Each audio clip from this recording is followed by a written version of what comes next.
यानंतर बातमी जालन्यातली आहे। गॅसचा तुटवडा, नागरिकांची धावपळ आणि त्यातच चोरट्यांचा थेट गॅस सिलेंडरच्या गोडाऊनवर डल्ला। जालन्यात घडलेल्या धक्कादायक घटनेनं सर्वांनाच हादरवून टाकले।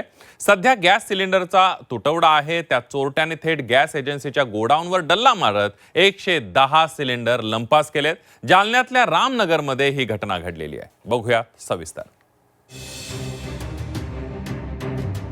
सध्या गॅस सिलेंडरसाठी नागरिकांची मोठी कसरत सुरू आहे। अनेक ठिकाणी लांबच लांब रांगा दिसतात। उन्हात ताटकळत लोक सिलेंडर मिळवण्याचा प्रयत्न करतात। अशातच जालना जिल्ह्यातील रामनगर मधून धक्कादायक बातमी समोर आली आहे। आनंद भारत गॅस एजन्सीच्या गोडाऊनवर चोरट्यांनी डल्ला मारलाय।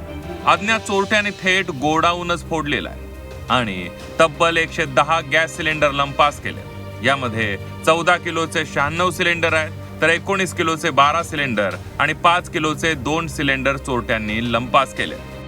14 ते 16 मार्च दरम्यान ही घटना घडली आहे, त्यामुळे परिसरात एकच खळबळ उडाली आहे। चोरी कशी झाली? शटर फोडून झाली की नेमके कसे? कुलूप तोडून कुलूप तोड होते। बर, मग हे तुमच्या कशा लक्षात आलं? म्हणजे आम्ही इथं आलो सकाळी, लोड आलेला होता, गाडी भरायला लागलं त्यावेळेस मग एक जणांना पाहिलं, बाबा कुलूप लाव दिसत नाही त्याला। मग पाहिलं तर आम्ही त्याला कुलूपच नाही, कडी सगळं गायब होत। महत्वाचं म्हणजे ही पहिलीच घटना नाहीये। याआधी याच गोडाऊन मधून सिलेंडर चोरीचे प्रकार घडले, मात्र यावेळी चोरीची संख्या मोठी आहे। सध्या गॅसची टंचाई सुरू आहे, त्यातच इतक्या मोठ्या प्रमाणावर चोरी झाल्यानं प्रश्नचिन्ह निर्माण झालंय।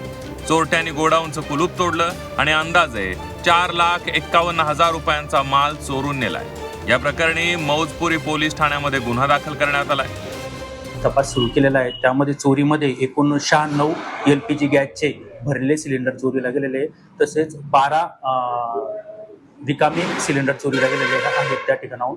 त्या संदर्भाने भारतीय न्यायसंहिता प्रमाणे पोलीस स्टेशन मौजपुरी येथे गुन्हा दाखल आहे। त्याबाबतचा तपास पोलीस स्टेशन मौजपुरी करत आहे। पोलिसांनी तपासाला वेग दिलाय, चोरट्यांचा शोध सुरू आहे। गॅसच्या टंचाईत भर टाकणारी ही चोरी नागरिकांसाठी डोकेदुखी ठरतीये।